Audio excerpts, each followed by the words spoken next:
What's going on, ladies and gentlemen? Welcome back to another video. Let me just put this here. Oh, hello. Nice little fall. So, hope you're doing well on the other side of the internet.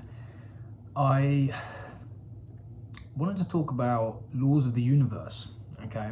It's something that I've inferred through reading, but also when I've meditated and just by sitting back and observing situations fold out.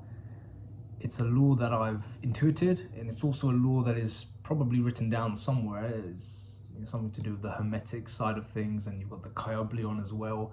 But really, all of these laws are great and all. It's all in the Quran.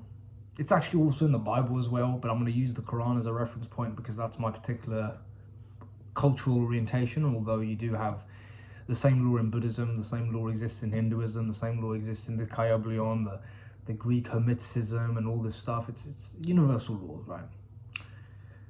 But the law is you must focus more on giving than you receive. Jesus says this, right? Jesus says, given you shall receive.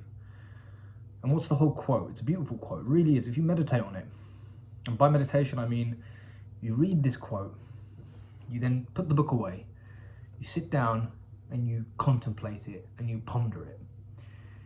You might even sit down and you meditate, like you actually sit down, shut all the distractions away and just focus on that one quote, given you shall receive, given you shall receive, given you shall receive. What does this mean? What does this mean? What does this mean? And he says, given you shall receive. I wish I had the Bible actually with me so I could point out the quote, but it's something along the lines of, given you shall receive, an equal measure pressed over, pouring, or pressed down, pouring over, will be given to you, will be handed to you in your lap or something like that. And the idea is, no matter what situation you're in, are you giving more than you're receiving?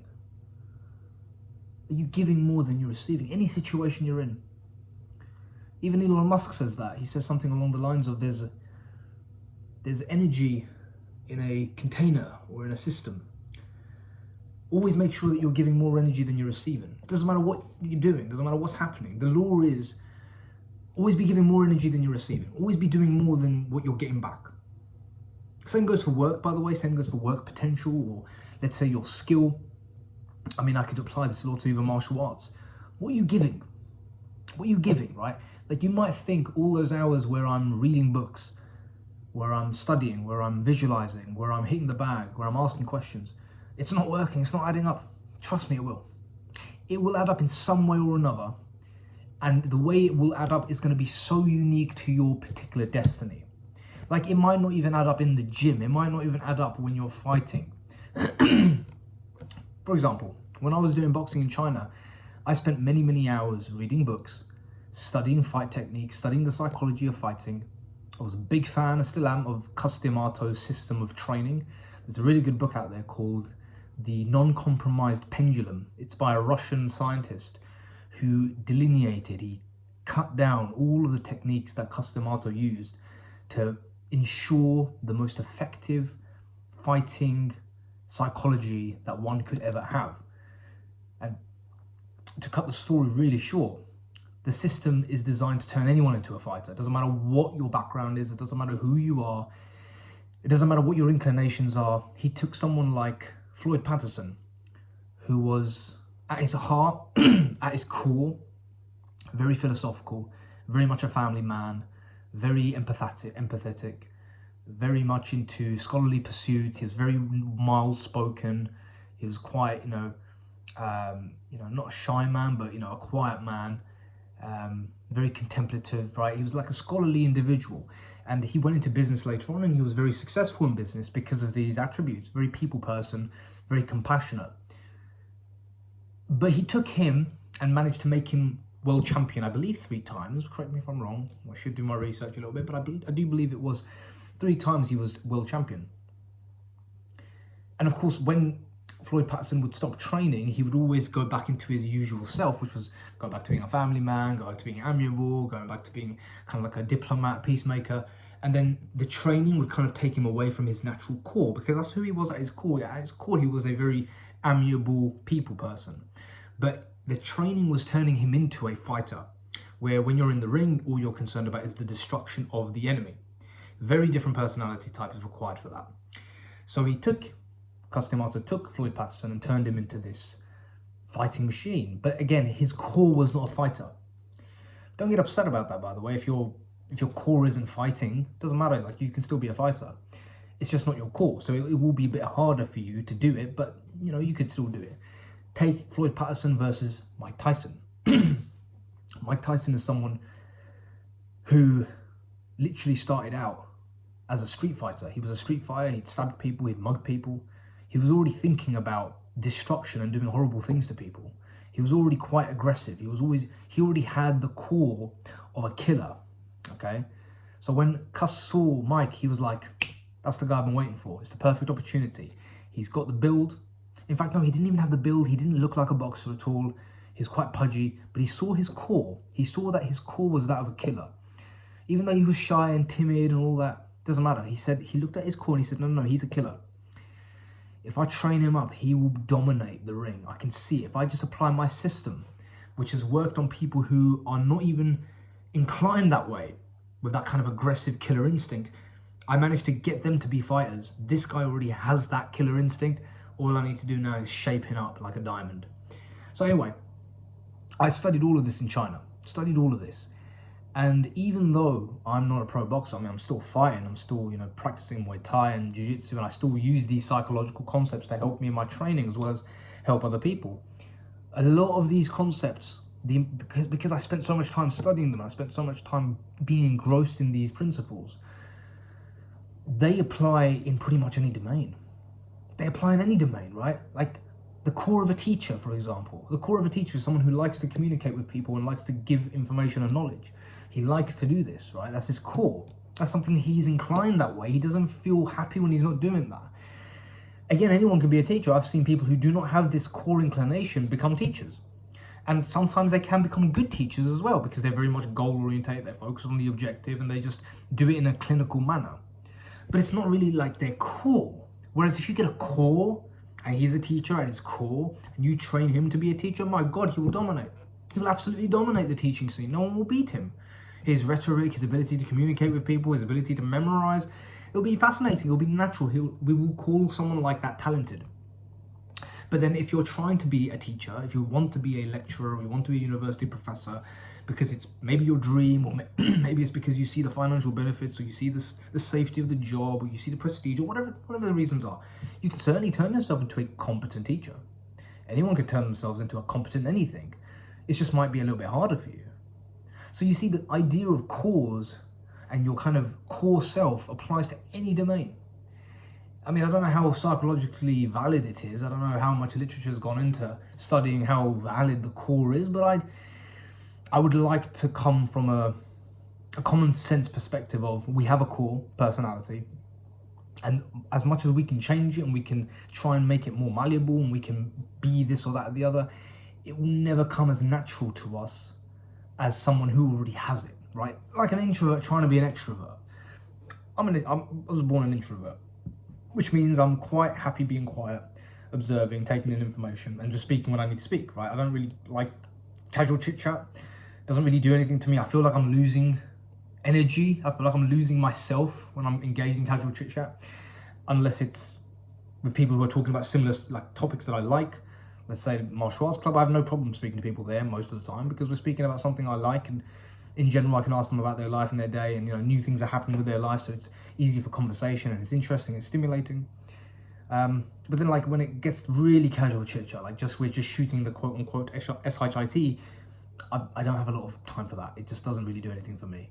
And I always like to go to the depths of things, just go straight into the insight, go straight into the kind of teaching or whatever it is. That's just who I am. And it doesn't work with everyone, but there are a few select people in my life who are like that as well, and I have great relationships with them. I have 1, 2, 3, maybe 4 people in my life who I've got this relationship with, and that's fine. That's okay. I prefer the quality over quantity. It's taken me years to even get to that quality, but I'm very, very happy to be there.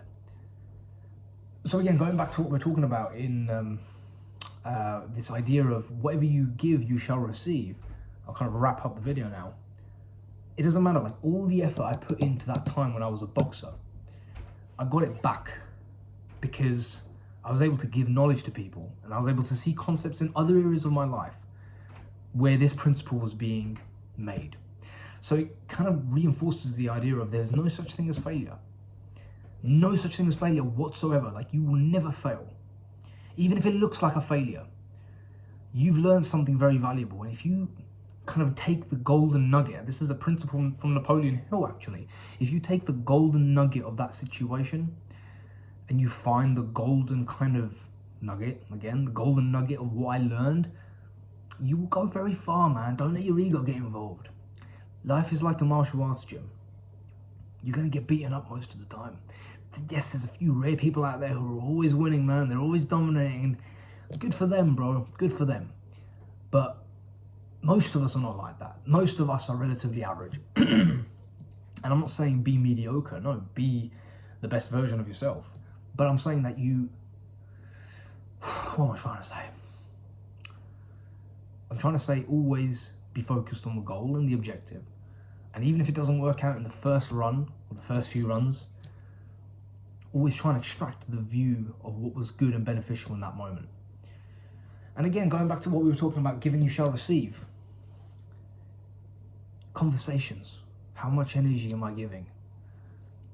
Work. How much energy am I giving? Like, it doesn't matter even if it's the smallest amount of energy. The effort that I'm putting into this, how much effort am I putting into this endeavor? You will get it back. I'm telling you right now, you shall receive them, as Jesus said. There'll be a small amount coming over. There'll be a small amount coming over to you as well. It's karma in action, literally, but it works in every single area. Like, even if you're at home and you're cleaning the floor, the more you give, the more you will receive in some form or another. I mean, the other day, for example, I made my mum's bed, okay? I just made her bed. And I gave a lot of attention to detail, not because I wanted to get anything back in return, but just because I wanted to give a lot of attention to detail, because I wanted it to be wanted it to be done well. I was like, I do my bed pretty well, so if I'm gonna go do somebody else's bed, I've got to do it. I've got to pay a little bit more extra attention because now it's somebody else's bed. But mine is, of course, I'm gonna make sure it's perfect as well. But this other person's one, I need to give it a little bit more attention. So I was very, very rigorous. I was paying all attention to the creases. I was flattening it all out, making sure it was all measured correctly on either side. I didn't want any carelessness in this making of the bed. I made sure all the edges were folded up right. I didn't want one end sticking out a little bit more than the other. So I folded it all up, did it all up and nice and everything. And then my mum saw the bed and she was like, wow, what your bed making skills. I've never seen anything like it. And I was like, what do you mean? And she was like, they're amazing. And my mum is a very perfectionist person. Like, she loves her cleaning, she loves organization and all of that. And man, I tell you, she was amazed. And I was amazed that she was amazed. Because I'm thinking, oh my God, like, if my mum is amazed at my work and what I've done here, damn, like, that's ridiculous. Like, I can't believe she's actually amazed and impressed with my ability to do something that she's usually really good at. And anyway, I just felt really good about that. And because I felt really good about it, I was like, given you shall receive again, right? Like, I gave extra amount of attention and I got a lot of validation and praise from my mum, which felt really good. Of course it did. So take this law into your life and see what it does for you. Because I used to be of the attitude of always thinking about what I'm receiving and getting out of things. You know, what am I going to get? What am I going to get? What am I getting, right? And to the point where I wasn't even giving anything. I wasn't actually giving anything of myself. And the problem with that is it's a double-edged sword. You might think I'm being lazy, which I am, or I'm being negligent, which I am. The third thing that's actually really bad about this is that I still never get to see what I'm capable of doing. If I do that enough times, if I am negligent and careless enough times, the momentum builds up to the point where I am a careless person and I'm a negligent person. And that's scary to think that, because like, well, I'm not careless. And like, I know how to pay attention, and I'm not negligent. I know, again, how to pay attention and take responsibility. I know how to do these things. But if you don't do them enough times, what happens?